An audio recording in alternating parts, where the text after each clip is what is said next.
नमस्कार मित्रांनो, माझ्या वॉटर रिसोर्सेस यूट्यूब चॅनलमध्ये आपलं सर्वांचं स्वागत आहे। जर आपण या यूट्यूब चॅनलवर प्रथम असाल तर या चॅनलला सबस्क्राईब करा आणि इतर मित्रांना देखील शेअर करा। Lower Wardha dam, lower Wardha म्हणजे निम्मे वर्धा धरण, ज्याला वरुड बग्गाची धरण असे देखील म्हणतात।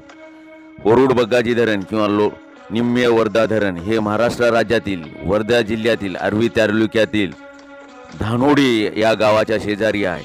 हे धरण अमरावती तसंच वर्धा जिल्ह्याच्या सीमेवर आहे। हे धरण आर्वी शहरापासून 20 किलोमीटर अंतरावर आहे, तर वर्धा शहरापासून 55 किलोमीटर अंतरावर आहे।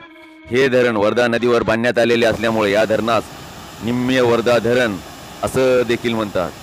तांत्रिक बाबी, या धरणाची उंची 27.8 मीटर म्हणजे 91 फीट आहे, तर या धरणाची लांबी 9,464 मीटर म्हणजे 31,050 फीट एवढी आहे।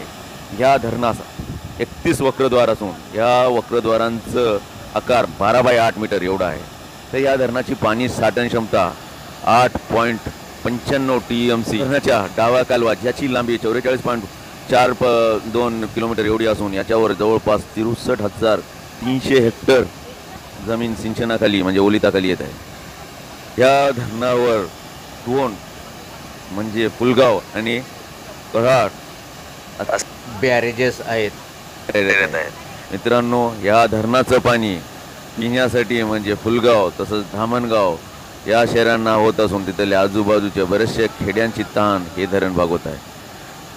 मित्रांनो, आपणास कसं वाटलं वरुड बग्गाची म्हणजे लोअर वर्धा प्रकल्प ते कमेंट करून कळवा।